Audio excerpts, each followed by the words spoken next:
pizza! Hey everybody, I'm Magfed Stretch, and I look like an idiot, kind of like a GoPro unicorn. Anyways, today we're gonna learn how to paint some shit, like your mags, or your mask.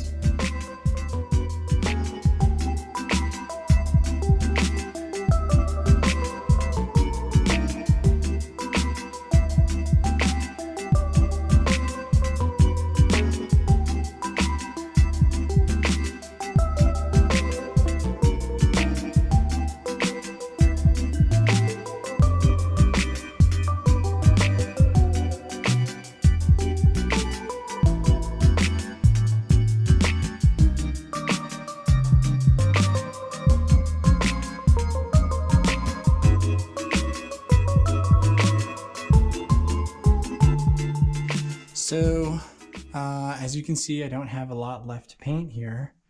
I was thinking about painting the PE mag, but I want to leave it alone just in case they need it back for further testing. So, I think we're going to paint the tank.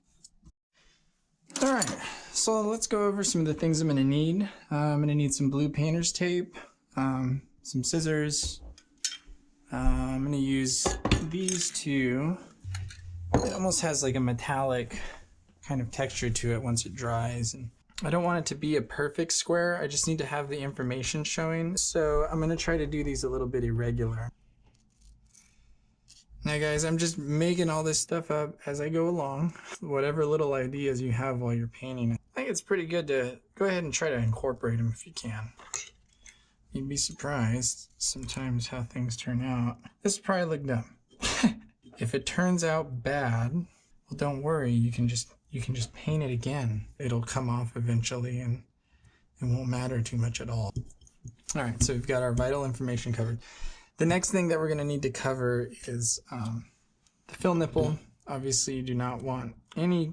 You really don't want anything in there, because when you go to fill it up, it's going to push whatever's in there further in there, and we don't want to pressurize anything other than air and I guess, you know, dust for some of the fields that we go to. The other thing I'm going to cover obviously is the gauge, and then of course we're going to cover the threads. The burst discs, I don't cover them. Yeah, it'll be fine, or I'll die. I don't know. I don't think I'm gonna die. One other thing that I think is extremely helpful, these are gardening gloves. It's nothing fancy, but a pair of gloves is great. When I get this paint on my skin and I want to get it off, I actually have to use a steel wire brush. We have two colors, two coats that we're gonna apply, and we need to decide which one we want to be our base coat and which one we want to be our design coat. We're gonna use the gold as our base coat. Normally I would position this in a way that allows me to paint the whole thing. The way that this is, I don't think that's going to be possible. So what we're going to do is we're going to paint what's exposed here. Since we're just doing a base coat, we're going to leave it to dry for about 15 minutes, and then we'll be able to come back and turn it. The other way would be to leave it attached to the gun and have it hanging off here. I don't want the SWAT team kicking around my door, so here we go. You want to spray as even as you can.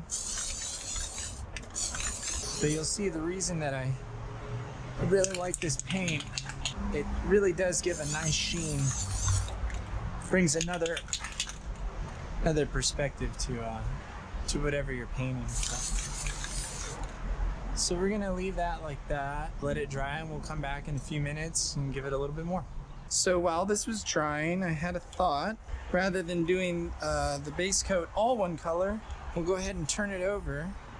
We're gonna go ahead and do it the opposite color. And then what we're gonna do is we're gonna do the highlights in gold, where this is the base, and then where gold is the base, we'll do the highlights in the, what is this? Forged, hammered, burnished amber. So let's see. Yep.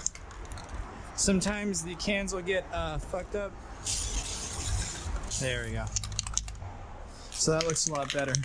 Narrowly avoided ruining our paint job there. Now we're looking good.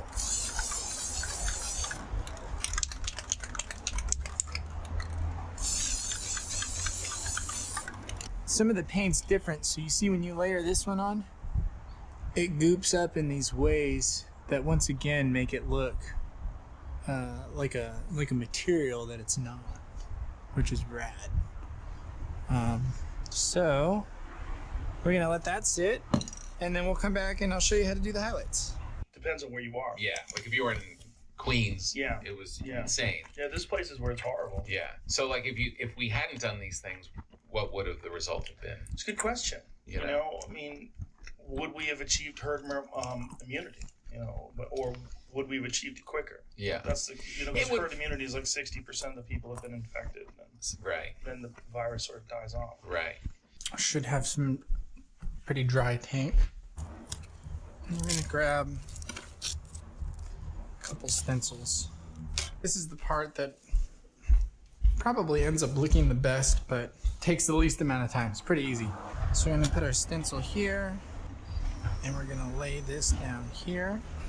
Now, this can get a little tricky because I want the pattern, right? But I have all this exposed area. So I'm gonna need to be kind of careful with the way that I spray, or I'm gonna end up with a really clean edge here, and that edge is, sometimes it looks good, but you just wanna be aware that it's gonna happen in case you don't want it. And actually, just as some added insurance, if I miss, I'll get something that doesn't look like total crap. This is the gold on gray.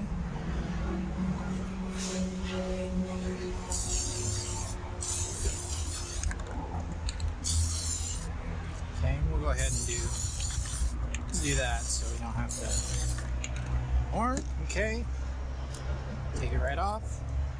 Cool. That looks fine. You can go for more detail if you want. It's all about what you expect from it. So I think it's good to kind of have a goal in mind, which comes from just practicing and doing these. I think this is probably maybe the 6th or 7th time I've painted stuff.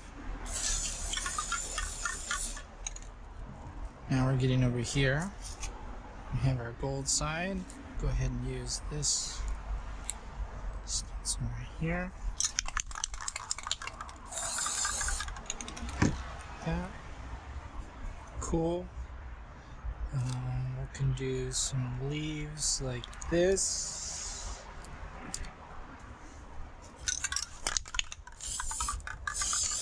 Okay, you see why wearing gloves is very beneficial. Let's talk about this. So this is pretty ineffective right here, that last spray. This definitely wants a gold spray. So we're gonna piggyback off of this here and see if we can connect them by putting this here. And let's see if we can get something that we're a little happier with. Yeah. So it fills it in nicely. The stencil moved a little bit, and sometimes that can look cool too if you're doing shading and stuff like that. Since this looks good, we're gonna mix in a little bit of the cracked wood. We could paint more if we wanted to, but okay, so that wasn't great. Kind of smudged the paint there. Let's try this.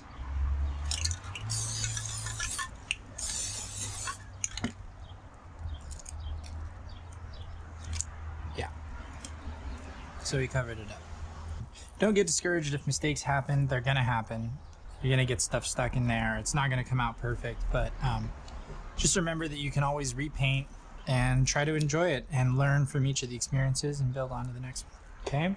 Anyways, guys, we'll let this dry for a little bit and we'll take the tape off, put it on the gun, and you'll get to see the final product. Okay. So we'll start with the tape. That was good. It's good. We got nice clean stuff there. Threads were protected. You do want to be a little bit careful as you remove this tape. Sometimes it'll come off weird.